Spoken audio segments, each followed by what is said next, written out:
don't forget to subscribe my channel Hang Duk Mana. Assalamualaikum, selamat datang lagi ke channel Hang Duk Mana. Mari kita dengar respon Iswar dimulai tentang isu Bersatu tuntut pilihan raya semula, kosongkan kursi 6 MP paling tadah. Bersatu berusaha mengosongkan 6 kursi parlimen yang dipegang anggota parti itu yang baru-baru ini mengumumkan kesokongan mereka kepada Perdana Menteri Anwar Ibrahim. Presiden Bersatu Muhyiddin Yassin berkata pihaknya bercadang untuk menyerahkan notis mengenai perkara berkenaan kepada Speaker Dewan Rakyat selepas parti itu meminda perlembaan berhubung keahlian. Okey, mari dengar respon detail daripada Iswar dimulai. Dia akan letak komen macam biasa. Kita cerita tentang apa jadi pada 6 orang bersatu yang sokong Datuk Seri Anwar Ibrahim kan? Apa jadi pada 6 orang bersatu yang sokong Datuk Seri Anwar Ibrahim? Sakit dah belum tegur. Apa jadi pada dia orang? Okey. Bersatu tuntut pilihan raya semula, kosongkan kursi 6 MP berpaling tadah. Bersatu berusaha mengosongkan 6 kursi parlimen yang dipegang anggota parti itu yang baru-baru ini mengumumkan sokongan mereka kepada Perdana Menteri. Presiden Bersatu Muhyiddin Yassin berkata pihaknya bercadang untuk menyerahkan notis mengenai perkara berkenaan kepada Speaker Dewan setelah parti itu meminda perlembagaannya berhubung keahlian. Muhyiddin yang juga pengurusi PN melancarkan mesyuarat agung luar biasa Bersatu hari ini yang diadakan khas untuk memperkenalkan pindaan bertujuan mencegah ahli wakil rakyatnya berpaling tadah pada masa hadapan. Muhyiddin menyelar 6 parlimen Bersatu itu menggelar mereka sebagai pengkhianat parti. Katanya Bersatu mahu pilihan raya kecil di 6 kursi iaitu Tanjung Karang, Bukit Gantang, Kuala Kangsar, Gua Musang, Jeli dan juga Labuan. Hari ini nak pindah supaya terhenti keahlian mereka iaitu terlucut serta-merta dan kursi mereka dikosongkan. Setuju? Setuju. Bila dikosongkan pihak rakyat akan diadakan. Jadi kita pulangkan semula mandat kepada rakyat katanya di 6 kawasan parlimen. Muhyiddin berkata dia berharap Speaker Dewan Rakyat tidak akan berdolak dalih apabila Bersatu menyerahkan notis pengosongan kursi ahli parti itu. Setakat ini 6 ahli parti Bersatu telah berikrar menyokong Anwar Ibrahim. Okey. Menarik tuan-tuan. Saya kata dahulu di dalam live saya dan itu mantra kita, pengkhianat akan dikhianati. Pengkhianat akan dikhianati. Dalam saya bercerita pengkhianat akan dikhianati itu saya tak sendiri, tak confident. Ya ke dia akan dikhianati? Dia orang sekarang ni berada di puncak kuasa pada masa itu. Kita berada di peringkat bawah, kita pembangkang, kita kena buang, kita kena khianat tuan-tuan. Bukan setakat kena kalahkan daripada segi pilihan raya. Kalah pilihan raya tak apalah, kita kalah bermaruah. Tak, kita dia khianat. Dalam pada kita jadi kerajaan, dia tumbangkan kita. Ini bukan UMNO, PAS, bukan GPS pada masa itu yang datang beria-ia nak jatuhkan kerajaan. Tak. Yang nak jatuhkan kerajaan pada masa itu tidak lain, tidak bukan Bersatu. Dan cerita pada masa itu kita kata kembalikan kepada mandat rakyat. Kembalikan kepada mandat rakyat. Kembalikan kepada mandat rakyat kita kata. Kita kata kembalikan kepada mandat rakyat. Dia kata apa? Apa mandat rakyat? Inilah dia mandat rakyat. Rakyat mahu kerajaan baru. Rakyat tidak mahu kluster mahkamah. Dia tak sebut kluster mahkamah. Rakyat tidak mahu apa orang kata Anwar Ibrahim dia kata. Dia kata kembalikan. Akhirnya sekarang ini yang berlaku kepada mereka.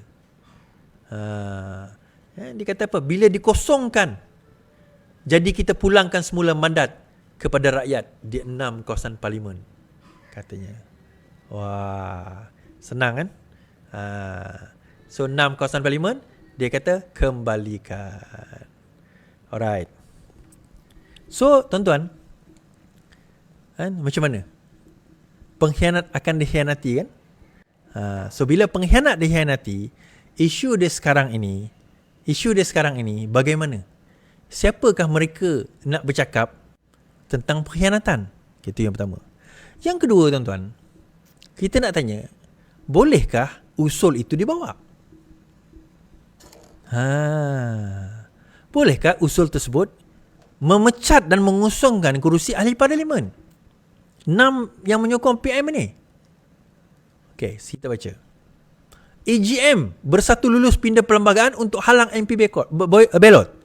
Bersatu berjaya memindah perlembagaan hari ini untuk menghalang wakil rakyatnya berpaling tadah pada masa hadapan. Okey. Now, mark the word kat situ. Masa hadapan. Saya percaya masa hadapan mungkin boleh.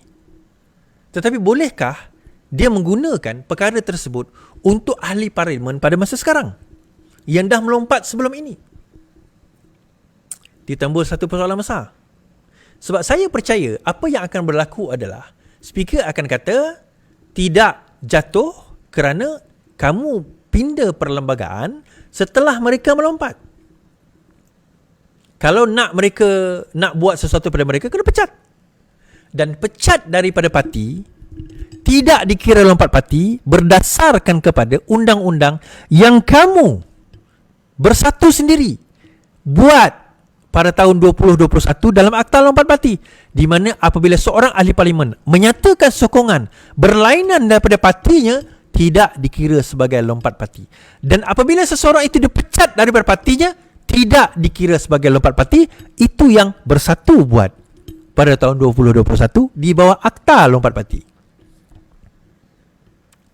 So bagaimana nak menentukan? So saya rasa speaker akan gunakan kaedah biar mahkamah tentukan, sebab sekarang ini perkara ini dibawa ke mahkamah. So kalau sekiranya mahkamah menentukan bahawa jatuh mereka, maka jatuhlah. Kalau mahkamah tidak menentukan, maka mereka kekal. So nak menunggu keputusan mahkamah, saya rasa speaker akan kata kita tunggu keputusan mahkamah lah. Dan hari ini juga saya Abu Hussein MP Bukit Kantang mengatakan tiada unsur pujukan habuan untuk sokong Anwar. Ahli Parlimen Bersatu yang memberikan sokongan kepada Anwar berbuat demikian secara rela hati tanpa dipengaruhi sebarang pujukan atau rayuan. Ini menjawab persoalan apa orang kata Wan Saiful Wanjan tempoh hari. Dia kata bahawa 4 kali dia dapat pujukan, rayuan, ugutan. 4 kali. Dia kata lepas itu, tak lama lepas itu, SPRM menghubungi beliau. Tu keluar Azam Baki, keluar kenyataan. Dia kata, kami tak pernah pun hubungi Wan Saiful. And then baru-baru ini, bila ditanya dia dalam parlimen, dia kata, oh, case close. Tuan-tuan, dia berhalusinasi ke, berhalusanusi ke, dia berhayalan ke, kejadian itu tidak berlaku ke, dia menipu ke, apa sebenarnya? Kenapa tunggu sampai 4 kali? Kan? Mula-mula dia kata, saya telah diugut, saya diberi habuan 1.7 juta, ditarik balik 4 kali pertemuan. Lepas habis tu dia kata tak sampai 1 jam pegawai SPRM telefon. Kemudian Azam Baki keluar kenyataan, tak ada pun pegawai telefon Wan Saiful Wanjan. Sudah. Bila ditanya balik dalam parlimen, Wan Saiful kata, oh, kes tu dah tutup, case close, tak payah cerita. Oh, convenient. Tuduh-tuduh fitnah-fitnah, tuduh-tuduh fitnah-fitnah. Lepas tu, oh, tak ada apa, nothing happen. Mana ada apa berlaku? Apa ni? This is what happen in this country, tuan-tuan. Dalam pembangkang kita ni lah. Dia tuduh, dia fitnah, dia kata apa sahaja. Dia the audacity. Kan? The audacity dia orang ni mengatakan, menyebut perkataan yang fitnah, yang bobrok, yang jahat, semata-mata untuk simpati. Kita saya baca detail sedikit. Muhyiddin yang juga pengurusi PN melancarkan mesyuarat agung luar biasa Bersatu hari ini yang diadakan khas untuk memperkenalkan pindaan bertujuan mencegah wakil rakyat berpaling tadah pada masa hadapan. Itulah setahu saya, kalau dia orang baru buat undang-undang ni dekat dia orang punya parti ni, untuk masa akan datang je lah benda ni tertakluk yang dah yang 6 orang ni buat benda ni sebelum undang-undang dia orang ni ada. Tak tahulah, tengoklah apa yang akan jadi nanti ni. Tuan, mari terus menyokong kajian perpaduan dan Ibrahim. Assalamualaikum.